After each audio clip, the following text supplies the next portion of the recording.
Pernahkah kalian penasaran apa yang terjadi ketika kita menginjak pedal kopling? Mengapa kita harus menekan kopling saat akan memindahkan gigi transmisi? Video ini akan memberikan jawaban yang dirangkum dalam animasi 3 dimensi.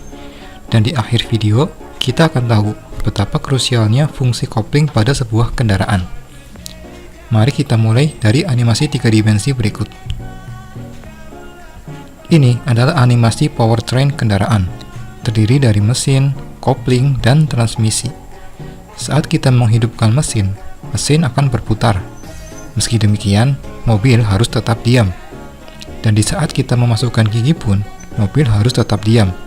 Mobil hanya akan bergerak ketika kita lepas koplingnya secara perlahan. Nah, dari sini bisa disimpulkan kalau kopling itu fungsinya buat memutuskan dan menyambungkan putaran mesin secara instan. Sekarang pahami prinsip berikut. Di sini saya punya 2 buah piringan. Piringan yang pertama berputar dan piringan yang kedua diam. Namun, ketika kita gerakkan piringan kedua hingga menyentuh piringan yang pertama, apa yang terjadi? Benar sekali, piringan kedua akan ikut berputar sesuai dengan putaran piringan pertama.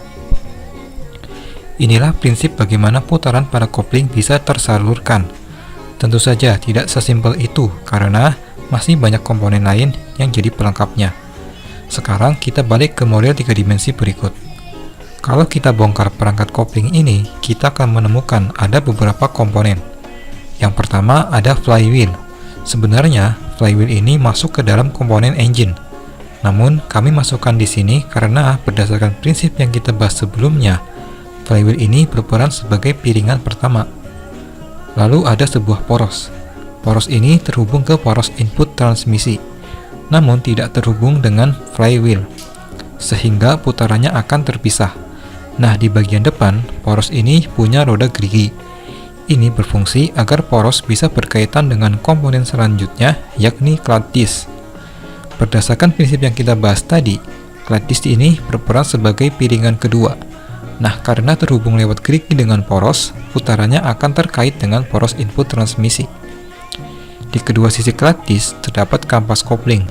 Ini adalah media gesek clutch disc agar ketika terjadi kontak dengan flywheel, tidak terjadi percikan ataupun selip. Nah, dalam posisi seperti ini, putaran dari flywheel tidak diteruskan. Itu karena ada celah antara flywheel dengan clutch disc. Namun ketika kita aplikasikan gaya pada clutch disc ke arah depan, itu akan menyalurkan putarannya. Sekarang pertanyaannya bagaimana kita memberikan gaya tersebut? Itu adalah tugas dari pressure plate dan pressure spring. Pressure plate merupakan piringan berbahan logam padat yang mendorong clutch disc ke arah depan.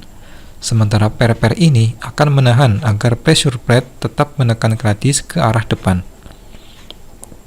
Lalu, bagaimana cara untuk membebaskan putarannya?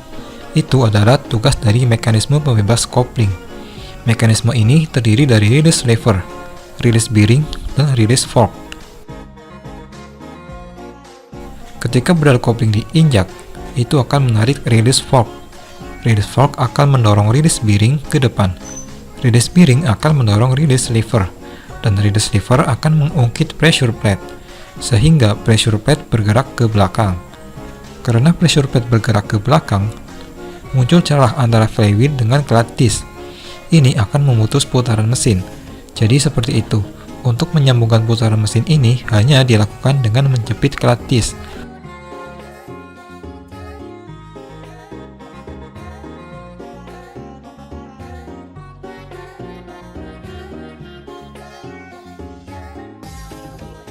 Perlu diketahui juga, pressure plate, pegas, dan release lever itu dikaitkan dengan flywheel melalui komponen clutch cover. Jadi, pressure plate dan flywheel akan selalu terkait. Untuk memutuskan putaran, tinggal merenggangkan pressure plate. Itu akan menciptakan celah yang membuat putaran mesin terputus.